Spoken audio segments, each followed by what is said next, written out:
Jasně, jasně. Či třeba nějaké detektivky nebo prostě něco takového, co upoutá pozornost. A jasně. Děkuju za odpovědi, zatleskáme. Takže teď obou týmům byly představeny ta strategie toho opačného týmu. A já teď na vás oba mám 3 ty samé otázky. Takže v losování vyhráli tady přeživší, takže já se jich zeptám jako první. A poprosím ostatní, aby sledovali a i porotu a všichni, aby věděli, jak se potom rozhodoval. A já se vás zeptám, máme tady takové téma. Noční hlídky. Ono se řekne noční hlídky, ale já bych to úplně jako řekl vyloženě, že to je prostě otázka jako bezpečnost versus komfort. Protože že jo, mám bezpečnost, někdo mi chodí po táboře, nikdo se mi tu nedostane, když tak se píská poplach, anebo komfort, že prostě nemusím co 2 hodiny stávat na hlídku a spím. Co si o to myslíte, jak vy byste řešili, jako hlavní vedoucí třeba, jak vy byste řešili otázku hlídek? Ano, ne, proč? Jestli chcete poradit, čas vám běží teď.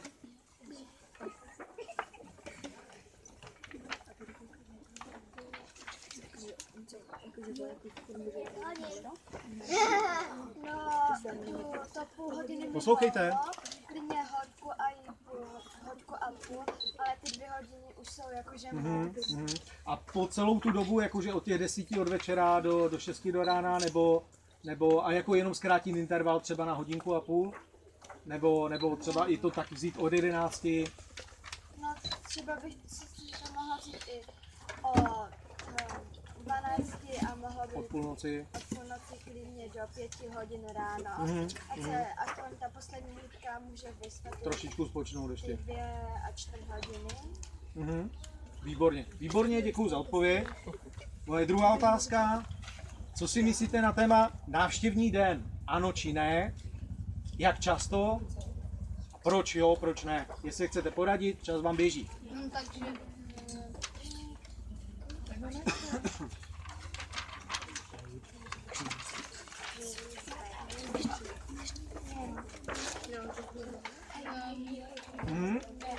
Dvě silé šípy, poprosím vás o pozornost.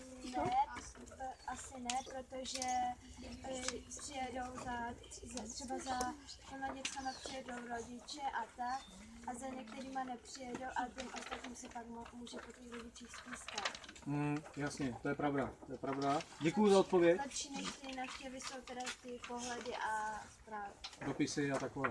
A balíčky se sladkostmi. Výborně, já vám děkuji za odpověď, zatleskáme. Díky.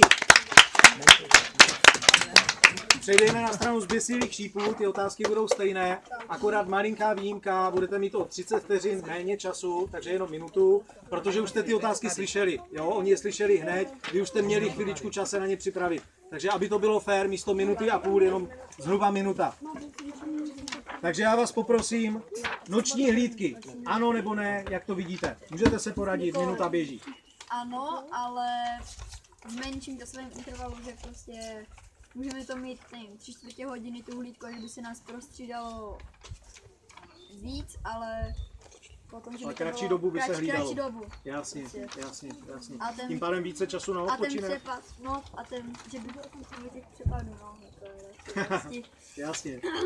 Jasně. Díky. Druhá otázka, návštěvy, ano či ne, jak často, proč?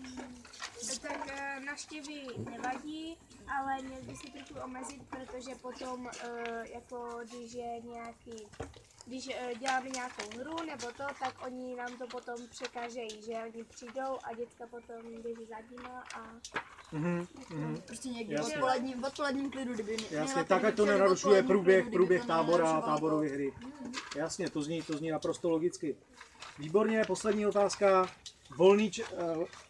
volný čas. Aha, ptal se vás na třetí otázku. Aha, dobře, k tomu se dostaneme. Takže poslední třetí otázka. Vy teď uslyšíte poprvé. Ano, budete mít 1,5 minuty, jasně. Volný čas, ano nebo ne? Volný čas organizovat, ano nebo ne? To znamená, jako aby vedoucí vám připravili nějaké hry nebo něco i ve volném čase, nebo spíš si chcete sami prostě najít tu zábavu. 1,5 minuty běží. Poraďte se. Jakože někdy, že by nám dali Jakože kdybychom se nudili, takže nám můžou připravit nějakou hru, a kdybychom si ji našli sami, tak by nám ji neměli rušit. Jasně, čili jako v tom osobním volnu prostě nabídnout nějakou alternativu, ale když jste si ji našli sami, tak prostě vás nerušit a nechat vám to osobní volno. Já vám děkuju, z mé strany to bylo všechno, díky. A teď tedy ještě zapomněl jsem tu třetí otázku dát protějšímu družstvu. Máte minutu na odpověď, přípravu odpověď, takže volný čas organizovat nebo nechat tak, jak je. Co si o tom myslíte? Čas běží. Jestli chcete poradit.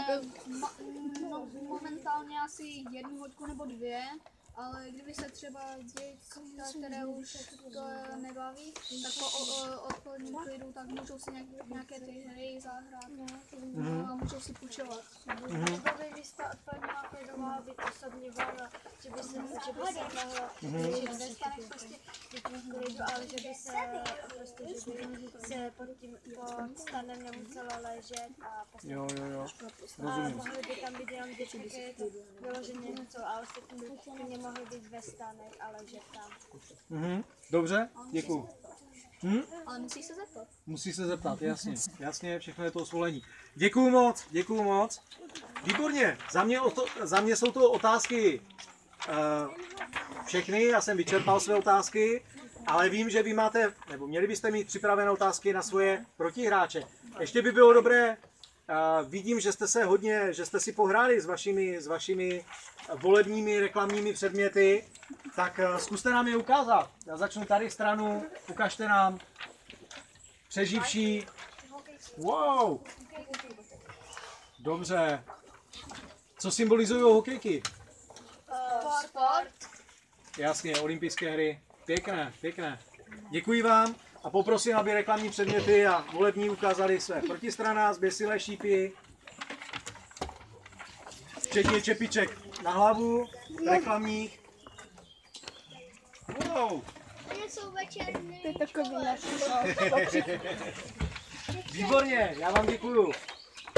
A teď poprosím, teď začneme druhou část mého pořadu, moderovanou diskuzi, kde začneme třeba tady u zběsilých šípů, které by měly mít své otázky tady na vás.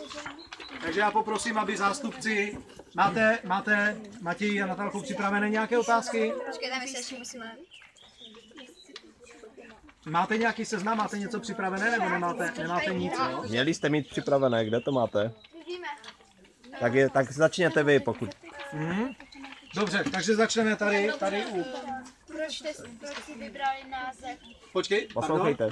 Matěj, poslouchej, to otázka na vás. A to. Proč si vybrali téma Pan prstenů?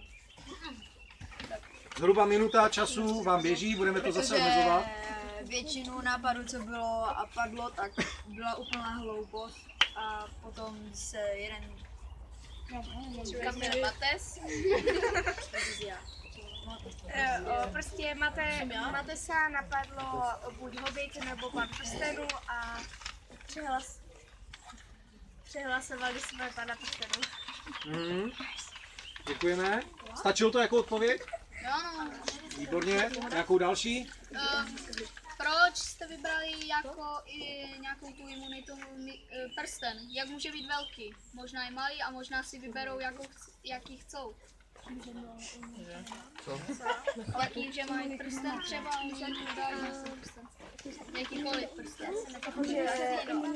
Otázka je o velikosti prstenu, o kterého vlastně ta celotáborovka je. Takže jak velký ten prsten?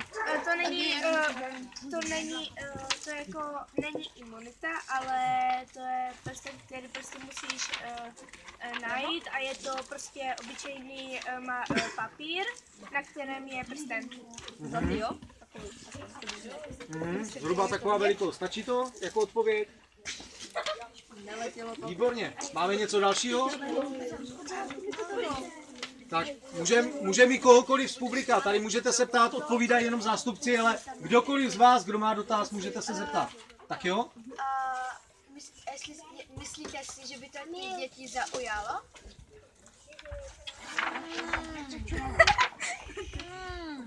Jo. A je to sbírání té mapy a hledání toho prstenu? Tak to bych řekl, že je vyloženě otázka na tělo teda. Jako